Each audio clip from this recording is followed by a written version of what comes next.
प्रिय विद्यार्थियों, केमिस्ट्री की क्लास में पुनः स्वागत है। हम ऑर्गेनिक केमिस्ट्री के बारे में पढ़ रहे थे, जिसमें हमने अल्कोहल्स के पिछले वीडियो लेक्चर में हमने अल्कोहल्स की बनाने की विधियाँ तथा फिजिकल प्रॉपर्टीज़ के बारे में पढ़ा था। आज हम अल्कोहल की रासायनिक अभिक्रियाओं के बारे में पढ़ेंगे।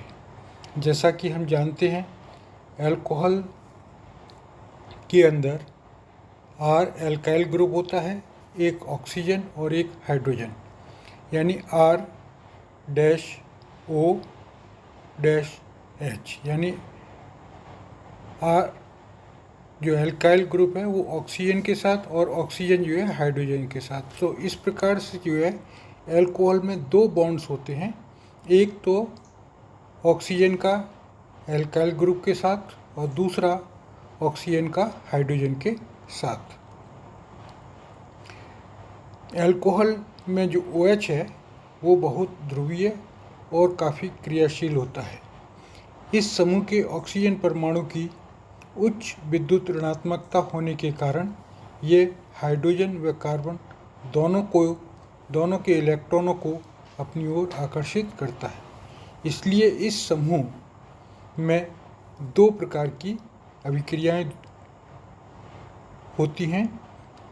पहली वे अभिक्रियाएं जिनमें ऑक्सीजन हाइड्रोजन बंध टूटता है। दूसरी वे अभिक्रियाएं जिनमें एल्काइल और ऑक्सीजन के बीच जो बंध है वो बंध टूटता है, यानी OH बंध अलग होता है, एक में जो है हाइड्रोजन बंध अलग होता है।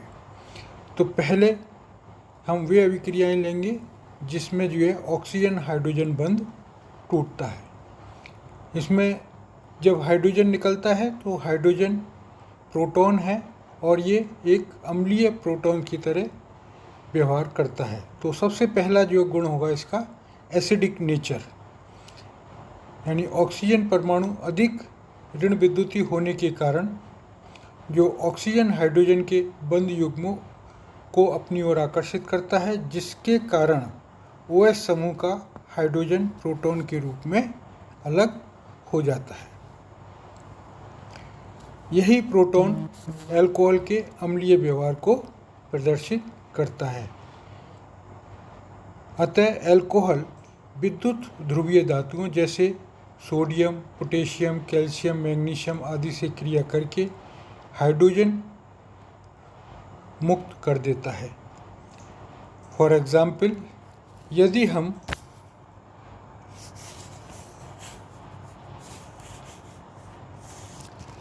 इथेनॉल की अभिक्रिया सोडियम के साथ कराते हैं तो सोडियम इथॉक्साइड बनता है और हाइड्रोजन गैस लिबरेट होती है। यानी ये सोडियम हाइड्रोजन को यहाँ से अलग कर देता है और यहाँ पर जो है सोडियम ऑक्सीजन के साथ जुड़कर सोडियम इथॉक्साइड बनाता है। क्योंकि यहाँ पर जो हाइड्रोजन गैस का मॉलिक्यूल है वो H2 है, इसलिए रिएक्शन को बैलेंस करने के लिए 2 मोल इथेनॉल 2 मोल Na और लेते हैं हम, जिससे 2 मोल सोडियम इथॉक्साइड बनता है और एक हाइड्रोजन का मॉलिक्यूल बनता है। दूसरी अभिक्रिया है जो इसके अम्लीय व्यवहार को प्रदर्शित करती है, वह है ग्रिग्नार्ड अभिकर्मक के साथ। ग्रिग्नार्ड अभिकर्मक क्या है? RMgX। R एक एल्काइल ग्रुप है और X जो है कोई भी हैलोजन हो सकता है, क्लोरीन, ब्रोमीन, आयोडीन कुछ भी हो सकता है। और एल्काइल के रूप में जनरली जो है मिथाइल या इथाइल समूह हम लेते हैं जो है। तो यहाँ पर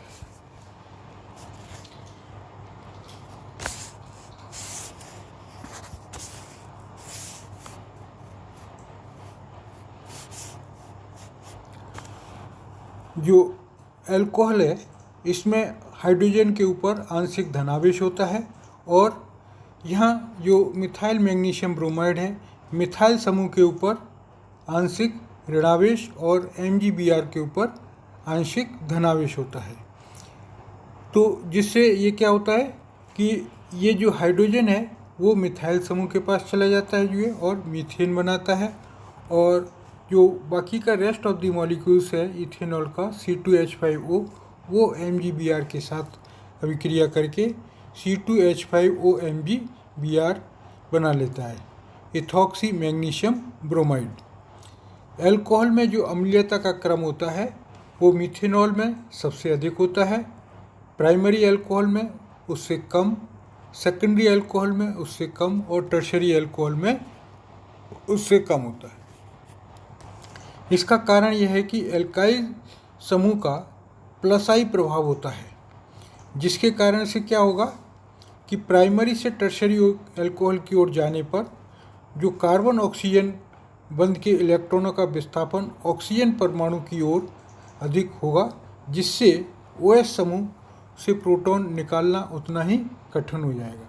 यानी यहाँ हम देखते हैं कि जो प्राइमरी अल्कोहल है इसमें एक मिथाइल समूह है, तो इस तरीके से ये जो है इसके ऊपर इसका प्लस आई प्रभाव होगा मिथाइल समूह का, तो ये अपने इलेक्ट्रॉन्स को अपनी ओर आकर्षित करेगा और ये जो है अपने इधर की ओर यानी ऑक्सीजन के ऊपर इलेक्ट्रॉन की डेंसिटी बढ़ जाएगी, जिससे जो हाइड्रोजन का निकलना थोड़ा कठिन हो जाता है। यानी ये और अधिक तीव्रता से इसके साथ या और शक्तिशाली रूप में बंधा रहता है।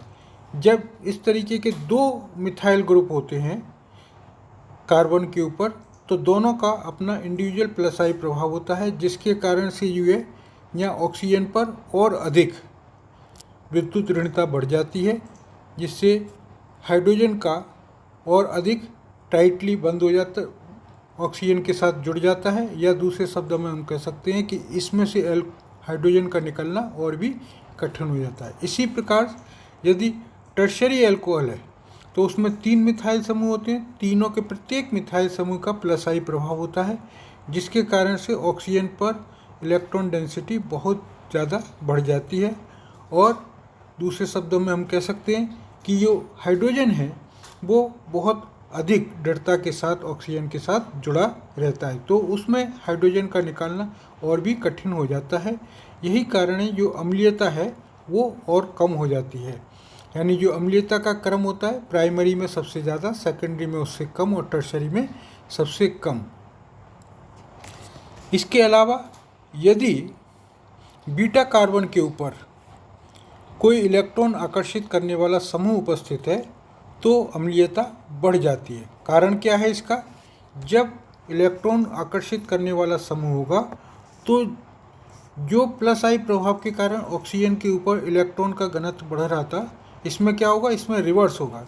यानी जो ये ट्राईफ्लोरो समूह है, एक हाइड्रोजन को रिप्लेस करके हमने CF3 लगा दिया है, तो ये CF3 का जो है माइनस आई प्रभाव नहीं होकर प्लस आई प्रभाव होगा। यानी ये इलेक्ट्रॉनों को अपनी ओर जो है फ्लोरीन अपनी ओर आकर्षित करेगी जो है, जिसके कारण से क्या होगा कि जो ऑक्सीजन के इलेक्ट्रॉन घनत्व है वो इस कार्बन की ओर चले जाएगा। यानी ऑक्सीजन हाइड्रोजन बंध वीक हो जाएगा, कमज़ोर हो जाएगा, जिसके कारण से ये आसानी से निकल जाएगा। तो इसमें अम्लीयता बहुत ज़्यादा होती है। यदि हम ट्राईफ्लोरोइथेनॉल और इथेनॉल को कंपेयर करें तो ट्राईफ्लोरोइथेनॉल ज़्यादा अम्लीय होगा वनस्पति जो है इथेनॉल के। दूसरी अभिक्रिया है अम्लीयता व्यवहार प्रदर्शित करने की एस्टरीफिकेशन या एस्टरीकरण। इसमें क्या करते हैं हम जो है अल्कोहल को जब कार्बोक्सिलिक अम्लों के साथ किसी अम्लीय उत्प्रेरक की उपस्थिति में गर्म किया जाता है तो एस्टर बनते हैं, और इस प्रकार एस्टर बनने की प्रक्रिया को एस्टरीकरण या एस्टरीफिकेशन कहते हैं। इस अभिक्रिया को वैज्ञानिक फिशर ने डिस्कवर किया था, इसलिए इसे फिशर एस्टरीकरण भी कहते हैं। इसमें क्या होता है, इथेनॉल लेते हैं हम, एस्टिक एसिड और सल्फ्यूरिक एसिड अम्ल की उपस्थिति में अभिक्रिया कराई जाती है जो है, तो इथाइल एसीटेट बनता है और H2O बनता है। इस अभिक्रिया की मैकेनिज्म कुछ इस प्रकार से होती है जो है, सर्वप्रथम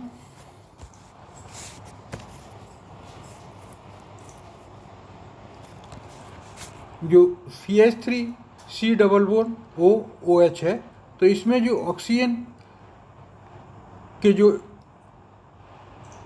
इलेक्ट्रॉन्स हैं वो अम्ल की तरफ यानी H+ जो कहाँ से प्राप्त होता है, सल्फ्यूरिक एसिड से प्राप्त होता है, जो हमें अम्ल की उपस्थिति में कराते हैं, तो ये इसके साथ अपने इलेक्ट्रॉन डोनेता है और बॉन्ड बना लेता है। तो यहाँ पर C डबल बॉन्ड OH यानी ऑक्सीजन पर पॉजिटिव चार्ज आ जाता है। ये आपस में एक दूसरे को इंटरचेंज होते रहते हैं, यानी ये जो दूसरा OH है इसके ऑक्सीजन के ऊपर जो लोन पेयर है वो इधर माइग्रेट हो जाता है और ये इधर माइग्रेट हो जाते हैं। तो इस तरीके से ये जो है आपस में एक दूसरे के रेजोनेंट स्ट्रक्चर में रहते हैं, या इसको हम इस प्रकार से भी प्रदर्शित कर सकते हैं CH3COH OH यानी, और इसको डॉटेड लाइन से जो है प्रदर्शित करते हैं, जिससे ये प्रदर्शित होता है कि ये ऑक्सीजन है किसी एक ऑक्सीजन की, यानी जो प्लस चार्ज है वो किसी एक ऑक्सीजन के ऊपर न रहकर पूरे मॉलिक्यूल्स के ऊपर रहता है। अब इसकी अभिक्रिया एक अल्कोहल के मॉलिक्यूल के से कराते हैं, जो कि हमारा न्यूक्लियोफाइल की तरह कार्य करता है। ये जो अल्कोहल का मॉलिक्यूल है ये दोनों में से किसी एक ऑक्सीजन के पास जुड़ जाता है, जो है यहाँ पर ये OH है,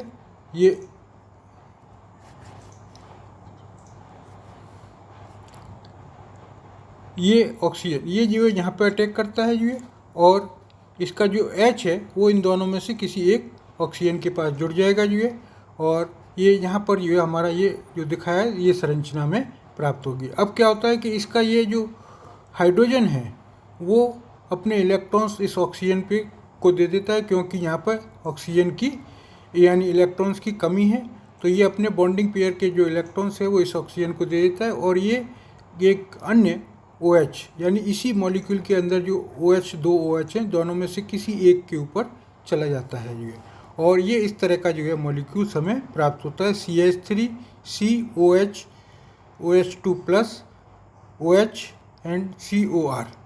अब ये वापस इंटरचेंज होता है जो है कि ये वाला जो ऑक्सीजन हाइड्रोजन बॉन्ड है, इस ऑक्सीजन हाइड्रोजन बॉन्ड में ये जो बॉन्डिंग पेयर है ये बॉन्डिंग पेयर अपने इलेक्ट्रॉन्स इसको दे देते हैं, और ये यहाँ से जो है OH2 निकल जाता है जो है, यानी हाइड्रोजन निकल जाता है, और ये यहाँ पे कार्बन ऑक्सीजन डबल बॉन्ड बन जाता है। इस प्रकार से हमें एस्टर प्राप्त हो जाता है जो है, यानी CH3COR।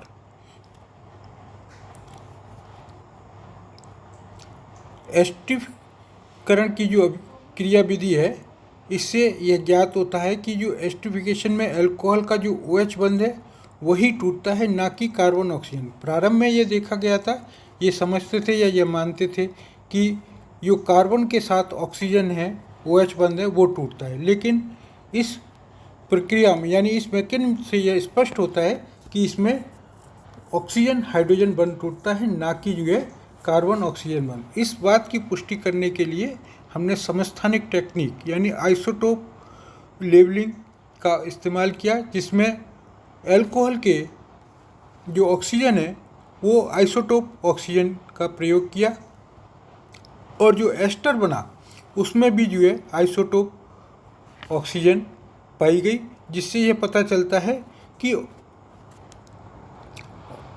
जो हाइड्रोजन है यानी OH बंध है वो अल्कोहल का टूटता है, ना कि एसिड का। तो इस तरीके से ये जो है हमें जो एस्टर प्राप्त होगा RC डबल बॉन्ड OR, यानी जो O है वो अल्कोहल का है यहाँ पर, ना कि जो है एसिड्स का। तो इस तरीके से ये ज्ञात होता है कि जो एस्टरीफिकेशन की अभिक्रिया होती है उसमें अल्कोहल का OH बंध टूटता है, ना कि कार्बन ऑक्सीजन बंध।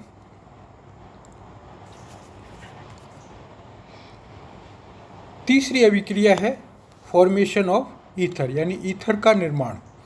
जब अल्कोहल के सोडियम लवण यानी सोडियम इथॉक्साइड को एल्केल हैलाइड के साथ अभिकृत करते हैं तो ईथर प्राप्त होता है। इस अभिक्रिया को विलियमसन नामक वैज्ञानिक ने खोज की थी, इसलिए इसको विलियमसन ईथर सिंथेसिस भी कहते हैं। यह अभिक्रिया SN2 प्रकार की क्रियाविधि द्वारा संपन्न होती है। SN2 मतलब ये न्यूक्लियोफिलिक सब्स्टिट्यूशन बाई मॉलिक्यूलर, यानी इसमें दोनों यानी सोडियम इथॉक्साइड और मिथाइल आयोडाइड दोनों की कंसंट्रेशन का इस्तेमाल होता है। जो SN1 होती है उसमें किसी एक का होता है, उसमें ट्रांजिशन स्टेट बनती है, इसमें ट्रांजिशन स्टेट नहीं बनती है। तो इस तरीके से ये सोडियम इथॉक्साइड की अभिक्रिया मिथाइल आयोडाइड से कराते हैं तो हमें मिथॉक्सी ईथर यानी इथाइल मिथाइल ईथर प्राप्त होता है। ये यदि हम मिथाइल आयोडाइड की जगह इथाइल आयोडाइड लें तो डाई इथॉक्सी ईथर या डाई इथाइल ईथर प्राप्त होगा। नेक्स्ट रिएक्शन है reaction with acyl chloride and acetic anhydride. जब अल्कोहल की अभिक्रिया एसिड क्लोराइड अर्थात RCOCl या एसिटिक एनहाइड्राइड RCO के साथ करते हैं तो हाइड्रोजन परमाणु के स्थान पर एसिल समूह यानी RCO आ जाता है तथा एक एस्टर प्राप्त होता है। इस अभिक्रिया को एसिटिलीकरण या एसिटाइलेशन कहते हैं, क्योंकि यहाँ पर एसाइल समूह जो है जुड़ता है। जो है इथेनॉल की अभिक्रिया जब एसाइल क्लोराइड CH3COCl से कराते हैं तो इसका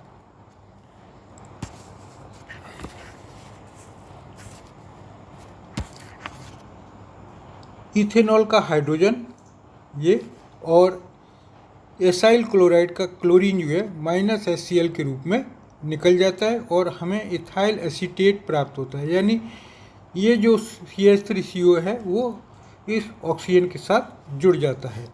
इसी प्रकार से जब हम इथेनॉल की अभिक्रिया एसिटिक एनहाइड्राइड के साथ कराते हैं तो इसमें एसिटिक एसिड बाई प्रोडक्ट के रूप में निकल जाता है और इथाइल एसीटेट प्राप्त होता है। अभिक्रिया में यहाँ से ये CH3C डबल बॉन्ड OH यानी एसिटिक एसिड बाहर निकल जाता है और हमें इथाइल एसीटेट प्राप्त होता है। नेक्स्ट अभिक्रिया है फॉर्मेशन ऑफ सल्फोनेट यानी सल्फोनेट का बनना। जब अल्कोहल की अभिक्रिया एल्किल सल्फोनिल क्लोराइड के साथ क्षार अथवा पिरिडीन की उपस्थिति में करवाई जाती है तो एल्किल सल्फोनेट प्राप्त होते हैं। जो है जनरल रिएक्शंस के लिए हमने लिया है RSO2Cl प्लस R-OH। इसमें HCl निकल जाता है और ये OH बॉन्ड टूटता है और यहाँ से ऑक्सीजन और इस एक ऑक्सीजन सल्फर के साथ जुड़ जाता है और एल्किल सल्फोनेट प्राप्त होते हैं। यहाँ हमने पर्टिकुलर एग्जाम्पल लिया है जो है पैराटोल्यूइन सल्फोनाइल क्लोराइड। इसकी अभिक्रिया जब इथेनॉल के साथ कराते हैं तो ये HCl के रूप में H और Cl निकल जाते हैं और बाकी जो रेस्ट ऑफ द मॉलिक्यूल्स बचता है वो CH3C6H4 SO2 OC2H5 यानी इथाइल पैराटोलिन सल्फोनेट। नेक्स्ट रिएक्शन है रिएक्शन विद ग्रिग्नार्ड रिएजेंट यानी ग्रीनियर अभिकर्मक के साथ अभिक्रिया। जब इथाइल अल्कोहल को ग्रिग्नार्ड रिएजेंट के साथ अभिक्रिया कराते हैं तो एल्केन प्राप्त होते हैं। इसमें क्या होता है कि जो इथेनॉल है का जो OH बॉन्ड टूटता है, जो हाइड्रोजन और इसका ग्रिग्नार्ड रिएजेंट का जो RMgX था जो है उसमें मिथाइल समूह इस हाइड्रोजन के साथ जुड़कर मीथेन बनाता है और बाई प्रोडक्ट के रूप में MgBrOC2H5 प्राप्त होता है। जो है तो इस तरीके से ये विभिन्न अभिक्रियाएं जो है जिसमें कि जो है हमारा ऑक्सीजन हाइड्रोजन बंध टूटता है कंप्लीट्स होती हैं। सबसे पहली रिएक्शंस हमने आपको बताई थी जो है अम्लीय व्यवहार। अम्लीय व्यवहार में जो है किसी क्षार के साथ धातुओं के साथ अभिक्रिया होती है। दूसरी अभिक्रिया बताई थी एस्ट्रिफिकेशन और तीसरी अभिक्रिया बताई थी आपको फॉर्मेशन ऑफ ईथर। चौथी अभिक्रिया बताई थी रिएक्शन विद एसाइल क्लोराइड और पांचवी अभिक्रिया बताई थी आपको जो है फॉर्मेशन ऑफ सल्फोनेट और लास्ट छठी अभिक्रिया थी वो रिएक्शन विद ग्रिग्नार्ड रिएजेंट जिससे हमारे एल्केन्स प्राप्त होते थे। तो आज के लिए इतना ही। धन्यवाद।